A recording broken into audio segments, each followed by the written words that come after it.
नमस्कार बच्चों, मेरा नाम मीनाक्षी शर्मा है और मैं आपकी हिंदी टीचर हूँ। कैसे हो आप सभी?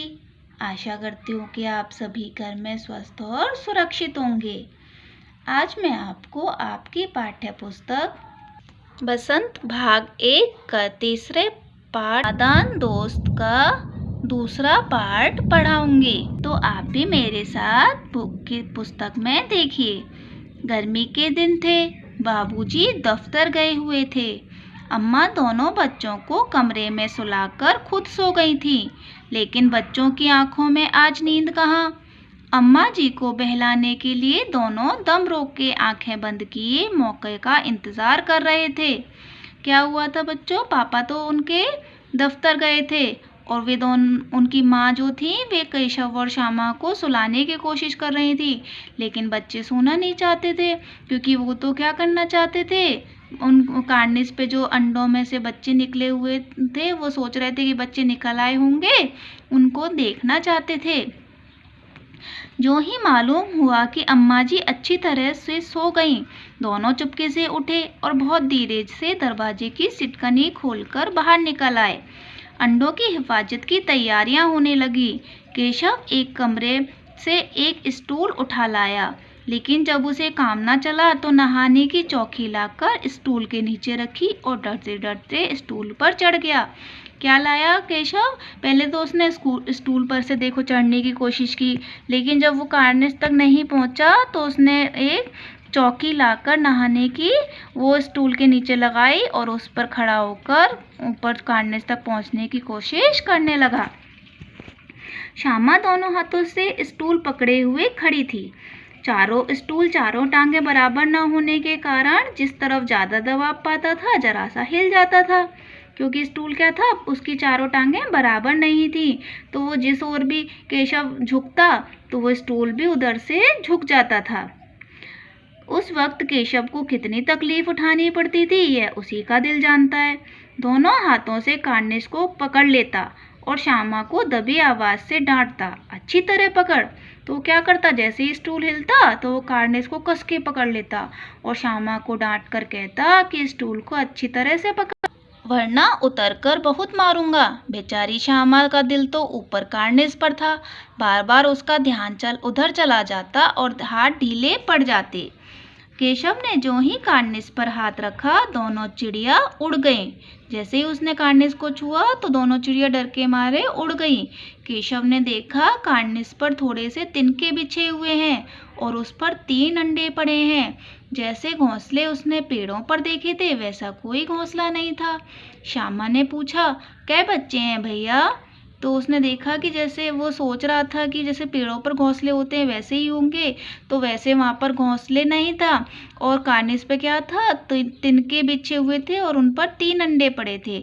तो श्यामा भी बहुत जिज्ञासु थी, वो बार बार नीचे से पूछ रही थी कि कितने बच्चे हैं भैया? केशव 3 अंडे हैं, अभी बच्चे नहीं निकले। तो केशव कहता है कि उसमें अभी 3 अंडे हैं, अभी उनमें से बच्चे नहीं निकले हैं। फिर श्यामा कहती है, जरा हमें दिखा दो भैया कितने बड़े हैं। तो केशव कहता है, दिखा दूंगा, पहले जरा चिथड़े ले आ, नीचे बिछा दूं, बेचारे अंडे तिनकों पर पड़े हैं। श्यामा दौड़कर अपनी पुरानी धोती फाड़कर एक टुकड़ा लाई। केशव ने झुककर कपड़ा लिया और उसकी कही तय करके एक गद्दी बनाई और उसे तिनकों पर बिछाकर 3 अंडे धीरे से उस पर रख दिए। श्यामा ने फिर कहा, हमको भी दिखा दो भैया। केशव फिर कहता है उसको कि दिखा दूंगा, पहले जरा वह टोकरी तो दे, ऊपर छाया कर दूं। श्यामा ने टोकरी नीचे से थमा दी और बोली, अब तुम उतर आओ, मैं भी तो देखूं। केशव ने टोकरी को एक टहनी से टिका कर कहा, जा दाना और पानी की प्याली भी ले आ, मैं उतर आऊं तो तुझे दिखा दूंगा। श्यामा प्याली और चावल भी लाई। केशव ने टोकरी के नीचे दोनों चीजें रख दी और आहिस्ता से उतर आया। श्यामा ने फिर कहा गिड़गिड़ाकर, अब हमको भी चढ़ा दो भैया। केशव फिर कहता है, तू गिर पड़ेगी।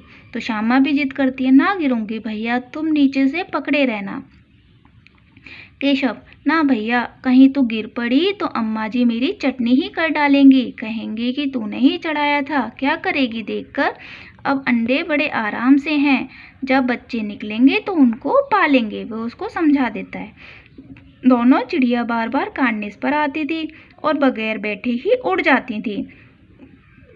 केशव ने सोचा हम लोगों के डर से नहीं बैठती।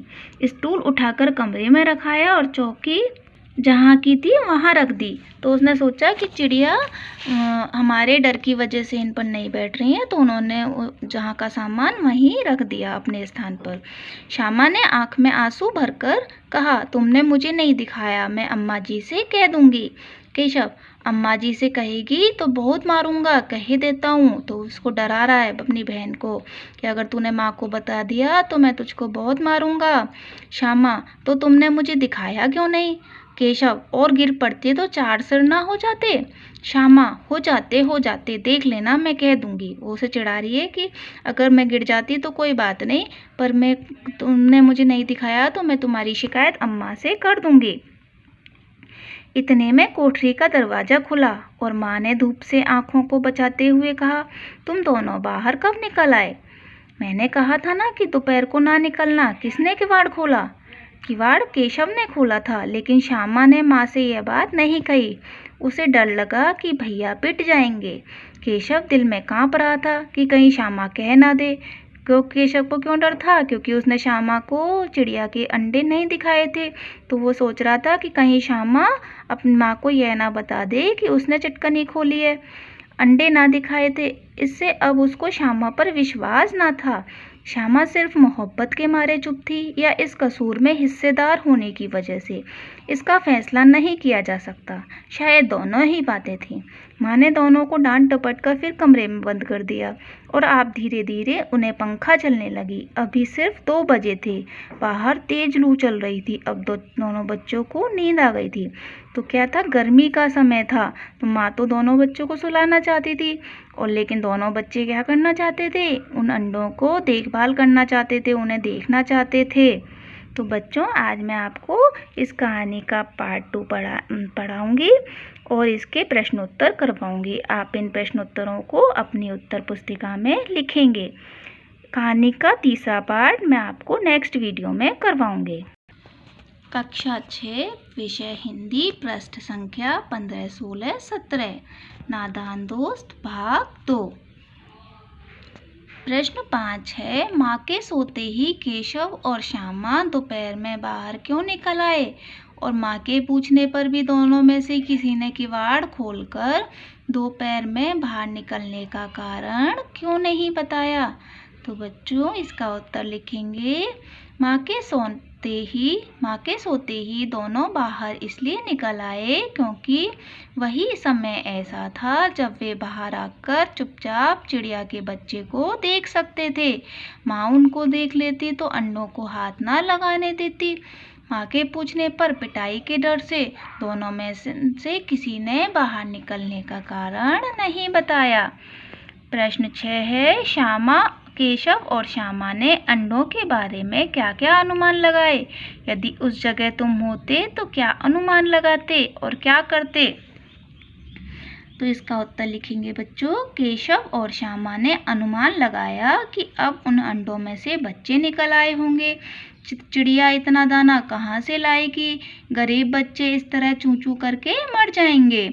उन्हें धूप से भी कष्ट होगा। यदि केशव और श्यामा की जगह मैं होती तो अनुमान लगाती कि कोई जानवर अंडों तक नहीं पहुंच जाएगा। कार्निस तक कोई जानवर ना पहुंचे, मैं इसके लिए प्रयास करती। मैं अंडों के साथ छेड़छाड़ नहीं करती। चिड़ियों के लिए दाना कार्निस पर रखने की जगह नीचे ज़मीन पर बिखेर देती।